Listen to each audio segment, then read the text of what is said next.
இல்ல இப்ப இப்ப இருக்கிற காலகட்டத்துல எங்களை புரிஞ்சுட்டு எங்களோட வாழ்றவங்களாம் இளைஞர்கள் தான். ஏன் சொல்றேன்னா, இப்ப வந்து நான் ஒரு இடத்துல போறேன். நான் ஒரு இடத்துல போய் எனக்கு ஒரு பிரச்சனை வருது அப்படின்னு சொன்னா, எல்லாருமே இருக்கிற பெரியவங்க, சின்ன பசங்களா இருக்கட்டும், பெரியவங்களா வேடிக்கை தான் பாக்குறாங்க. அங்க இருக்கிற இளைஞர்கள் தான் ஓடி வந்து இப்ப இருக்கிற திருநங்கைகளை புரிஞ்சுக்கினாங்க. அவங்க ஓடி வந்து, "இன்னாக்கா உங்களுக்கு பிரச்சனை சொல்லுங்கக்கா."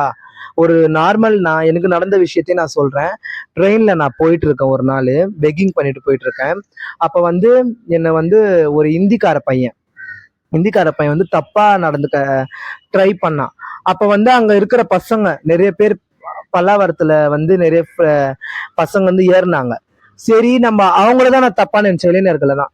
ஐயோ, இவங்க கிட்ட நம்ம எப்படி காசு கேட்கறது, நம்ம என்ன சொல்ல போறாங்க, நம்ம வானா விட்டலான்னு நான் ஓரமா வந்துட்டேன். அந்த இந்திக்காரன் என்கிட்ட தப்பா நடந்துக்கிறத பார்த்துட்டு அதுல இருந்து ஒரு பையன் ஏந்து வந்து, "ஏன்க்கா கொஞ்சம் தள்ளி நில்லுங்கக்கா, அவன் தான் அப்படி பண்றான்ல, ஏன்க்கா நீங்க அவன் கூட நிக்கிறீங்க?" அப்படின்னு.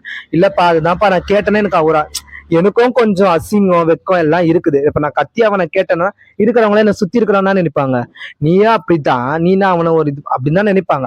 அது எதுவுமே கேட்கல. அங்க இருக்கிற பசங்க அவன் வந்து அவனை இந்திக்கார பையனை அடிச்சு இது பண்ணி, "அக்கா எதா இருந்தாலும் எங்ககிட்ட சொல்லுங்கக்கா, நாங்க எல்லாருமே இதுதான்க்கா, உங்க எல்லாம் உங்க தம்பி மாதிரி தான்க்கா, உங்க தம்பி மாதிரி தான்க்கா நான் நீங்க இது மாதிரி" அப்படின்ட்டு தான் ஒரு சப்போர்ட்டா எனக்கு பேசினாங்க. அதுல இருந்து இந்த காலகட்டத்துல வந்து எங்களை ரொம்ப அவாய்ட் பண்றது பெரியவங்க, சின்ன பசங்க. சின்ன பசங்க போகும்போது கூட எங்களை பார்த்து கை தட்டிட்டு போகுதுங்க. அது விளையாட்டுக்கு தான் பண்ணுதுங்க. அந்த மைண்ட் வரக்கூடாது. அவங்க பாவம், நம்ம ஏன் அவங்கள இது பண்ணணும் அப்படின்னு சொல்லிட்டு தான் மைண்ட் வர மாட்டுது, கை தட்டுது. இப்ப இருக்கிற இளைஞர்கள் தான் ரொம்ப புரிஞ்சுக்கினது.